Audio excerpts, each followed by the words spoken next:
Hi everyone, I'm Shelly from There's No Place Like Home at redheadmom8.wordpress.com. It has come to my attention in the past couple of days that even though I have made several videos about CONUS curriculum, videos like how to plan CONUS in a relaxed homeschool, videos about how to use CONUS in a relaxed homeschool, and videos about how to use CONUS for high school in a relaxed homeschool. But as I was actually checking through my videos, I realized that I never did an actual review. So that's what I'm going to be doing today.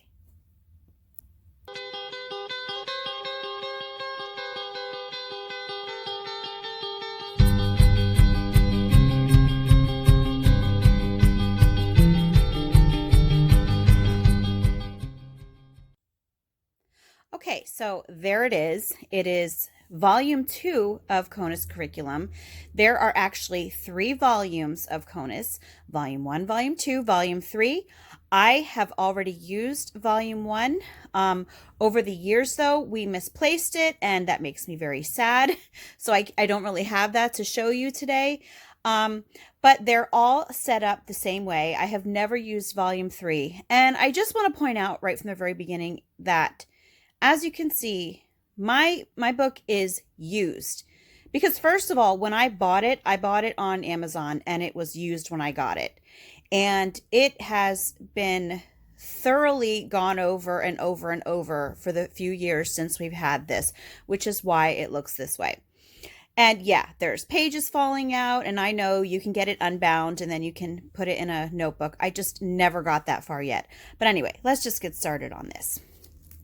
So, CONUS curriculum is a unit study curriculum, and each of the unit studies is based on certain character traits.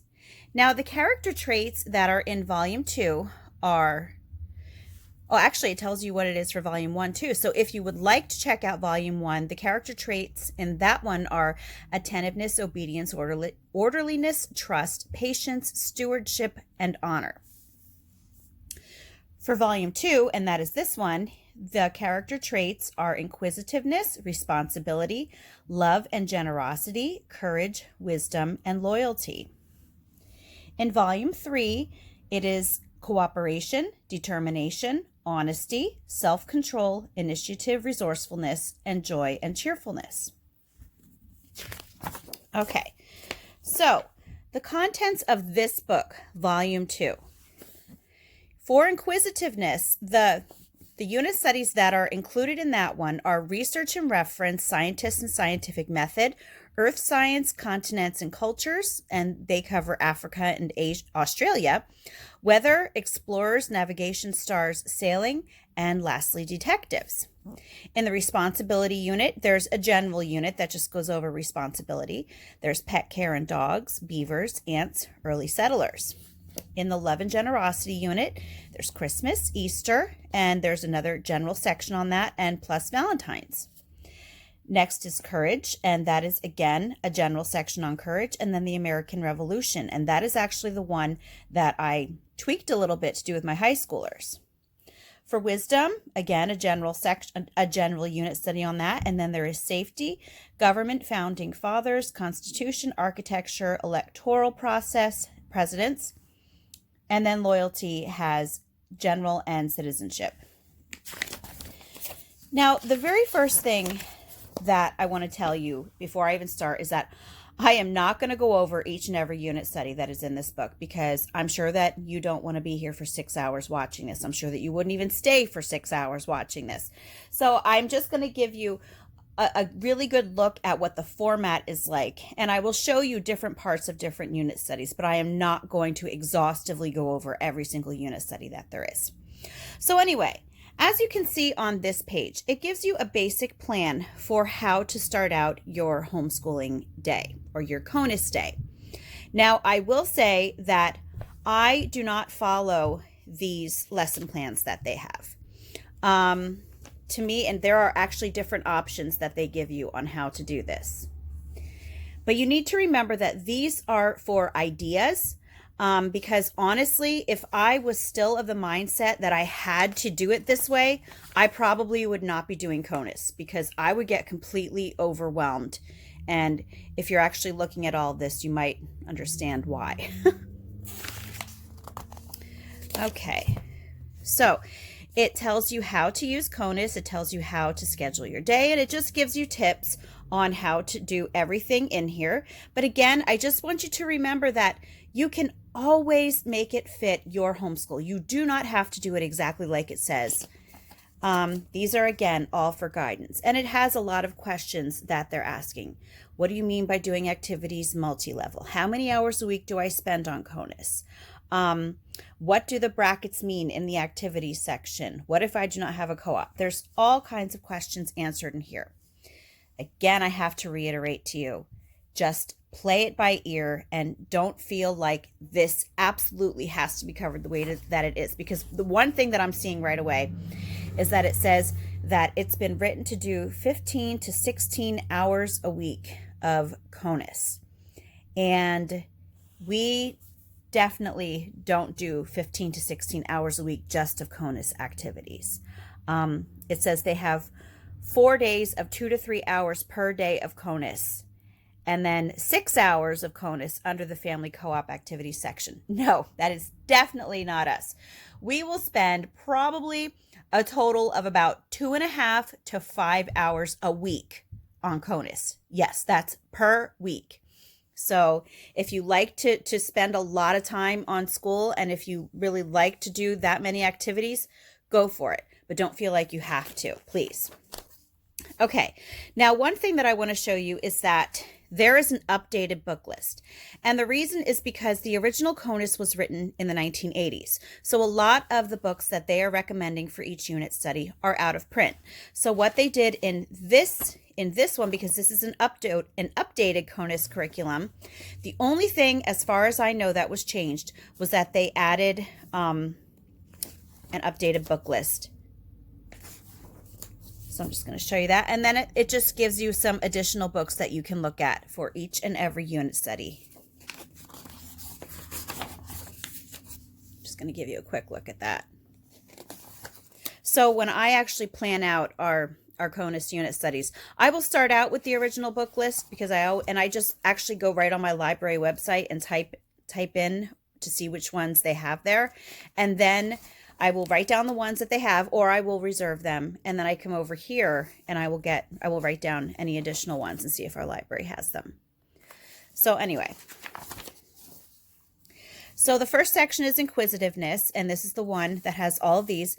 It tells you how many weeks that you can spend on each unit study. Again, I don't look at that. I just go by whatever. I go by how long the kids are interested in it. I go by how many activities we like in the unit study. I really, if you've been here before, you know me. I make everything fit us. So that's where we come to this. These are actual lesson plans that they have included. When I started out using CONUS, I did try to use these lesson plans, and I very quickly burned out. We'll just look closely at one. So right here, for research and reference, it says week 1 of 2. So it's telling you that this is going to take 2 weeks if you do it this way. So the theme is library, the Dewey Decimal System. And then it tells you what materials you need, Bible scripture. It tells you any songs, poetry, artwork that you're going to be needing. Books, whether they're for read-alouds or for silent reading. Family reading is typically more read aloud, but a lot of times it will tell you in this section to have the older kids read to the younger kids. And then if you see here, it's a bunch of numbers, and that is because you'll see it later that the unit study activities are actually listed by number. So what you have to do is just write down the numbers and then go back and forth to see what exactly it is. And so that's why for me, it is so much easier for me to just page through the activities, pick ones out that I think my kids are going to like, and that's it. What I was finding when I was doing this, beyond getting like completely overwhelmed by all of this, what I found was happening is that even though they have tons of activities listed, if you actually look through it, they missed a lot. There are a lot of really good activities that they do not have on this lesson plan. So if you would actually go by these lesson plans, you would likely miss a lot of really great things for your kids to do. So anyway, so that is my aside on the lesson plans. I don't use them at all. All right. So here is the very beginning of the inquisitiveness section, and it gives you a definition of inquisitiveness. It tells you objectives for this unit. And then it will tell you, this is where you know what the unit study is about. This unit study is about research and reference. So it will give you a list of Bible verses. I will usually use these as copy work for my kids. Sometimes memorization. It will tell you different people that the kids will possibly be learning about. And for this section, it tells you what section of science, or not even just science, just basically what section each person will be in. So like you're going to learn about people with literature like Rudyard Kipling and Sinclair Lewis, and you'll learn about people that have to do with peace and physiology and so on and so forth. So after that, and to be honest, I don't usually look at that part. I don't. It's nice for a reference if you want to get an overview of what people are going to be covered, but I usually find out who we're going to be covering as I'm actually planning. I honestly don't look at this part usually. Actually ever. So, if I'm going to be honest. Vocabulary. Now, this is great. If you do not have a spelling curriculum, the vocabulary is something that is great for you to use. I typically do not use the vocabulary just because we do have a spelling curriculum. Now, a lot of times the activities will tell you to look up certain words. So it's not that your kids are going to be completely neglecting these vocabulary words, but they just won't be doing all of them. Okay, so this is where the books are listed. Now, since this research and reference section actually, no, this one starts with just general books that have to do with this. So these are all of the books that you can see if your library has them or if you think that your kids would be interested in them. This will tell you specifically that these are specifically about research and reference. And then it will tell you other books that might go well with the unit study. Now that part I do use. That's where I get our book list from. This is where the activities begin. And as you can see, yeah, they're listed by number. So that's where the numbers came from back on the lesson plans. So the first activity for this is read and memorize 2 Timothy 2:15. Discuss why do we have school, what things are important to know, make a list. Keep the list going all week. See who can list the most. What could happen if you didn't know these things? Write consequences next to each entry on the list. Next to that, it will tell you what subjects are actually being covered as they're doing each activity. So that would cover Bible and reasoning. And so each and every activity, if you take notice, tells you exactly what subjects are being covered. Now, again, you do not have to use every single activity. If you did, you would never finish this curriculum because there is so much stuff. Only do the things that you know that your kids will enjoy or that you feel are important for them to learn, and things that also you know that you yourself as the parent can handle. Don't worry about what people are doing on Pinterest or on Instagram. You really need to worry about the things that you can do. So that's really important. So right here, I just want to show you. It even has them doing a report, and it tells you how to break it up. And that's really good if your kids are not used to doing them. That's a good plan for your kids to have.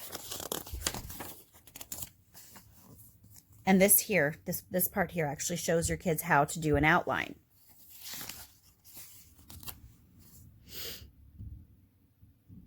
And I'm going to show you that all of the subject areas are covered. So right here you see there's arts and crafts because you're supposed to draw a floor plan of the library. And that is when you're on a field trip at the library.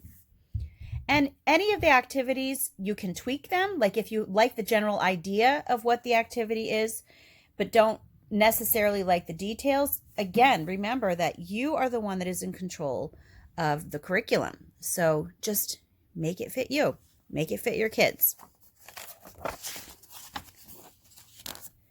Even physical education is covered in here a lot of times. And honestly, physical education is one of those subjects that I don't think that you need a curriculum for it. If you've got active kids, physical education is happening. So anyway, now that I paged through this, let me just go to a different section, just so that you can get a better glimpse of what some of the other ones are about. And so this is the lesson plans for the next section on responsibility. And so the very first one in responsibility, as I mentioned earlier, they have a general section where it just has them do activities that have to do specifically with that subject. It has the books. It has the vocabulary words. And then there are the activities. So let's look at number 2. Read this anonymous story and discuss. This is a story about 4 people named everybody, somebody, anybody, and nobody. And I'm not going to keep reading the entire thing. You get the idea. So what they want you to do is they want you to read that to your kids, and you can have them discuss it. Now, for me, I might decide that I want my kids to use that as copy work. Again, just do things that you think that you and your kids are not only going to enjoy, but you want it to be things that you think your kids are going to retain as well. And some of the stuff, I have to say, if you would ask my kids, some of the activities, they can get boring. Most of them are not. Most of them are hands-on activities, and that is what my kids like. And that is why this is really a favorite curriculum for us. Because, yeah, you're never going to find a perfect curriculum. And what we think is boring, someone else might not think is boring. You know, it's relative. But, you know, there are a lot of really fun things. Like down here, read Horton Hatches the Egg and dramatize. Was he responsible? Did Maisie like work? What words give clues to irresponsibility? What clues do you have that Horton was responsible? How many buts, i.e. difficult situations, do you find in this story? And then it tells you different difficult situations, and then look for buts that you use. So one thing that I didn't mention at the beginning is that CONUS is actually written for kindergarten through 8th grade. That is why it is considered a multi-level book. This is actually a chart that they suggest that you make for your kids for responsibility. Now, when we did this, we did some of this. We didn't make this whole entire chart because that's pretty big. But anyway, so then we get to pet care and dogs. So anyway, I lost my train of thought. Anyway, this is for kindergarten to 8th grade. But I did say in a few other videos, and I actually made a video on this. Yes, we use this for high school also, because some of the activities are perfectly suited for high school level, and some of them are easy enough that you can just change them up a little bit just to add a little bit of a challenge to them. So we're on this pet care and dog one.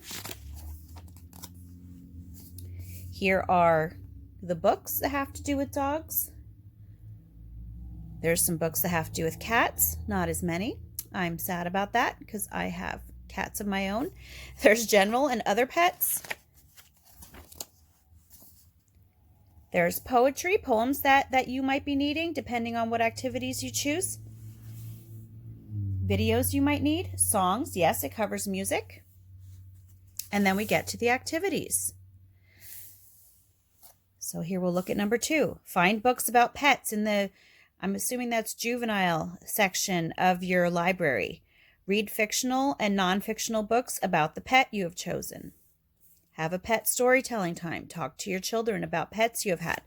Anyway, you get the idea. This is if you want your kids to label a dog. Now, as you can see, there are so many activities for every single subject area. I mean, if you look at this, it's, yeah, one of my kids dumped something on it. Anyway, so it's thick. So if you do every single activity, yeah, that's just not going to work. So what I usually do, and I did make a video on this, and I will link all of my CONUS videos in the description box below. But what I usually do is I will just get a spiral notebook and I will start at the beginning or wherever we left off on a unit study. And I will write down the number and a basic description of what we're going to be doing so that I have an idea. And that is how I plan out our week. I usually do 2 activities per day. That's it. We are not spending 3 to 4 hours on CONUS every day. Again, if you want to, awesome. We don't do that.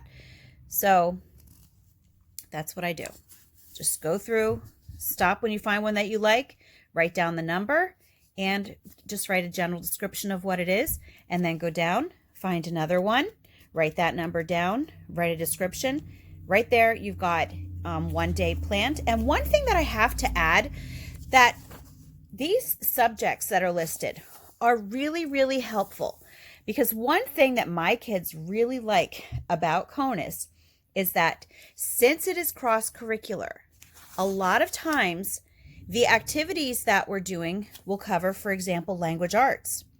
On those days, my kids do not have to do their language arts loop. So they like that. Same thing goes with math. If we do any activities that have to do with math, and I don't see any written down here on the side, but there are activities that deal with math, not deal with math, that in which your kids do math. And on the days that my kids are doing math with the CONUS, we do not do math, the math curriculum that we usually do. And, because there's no point in being redundant. No, that's music.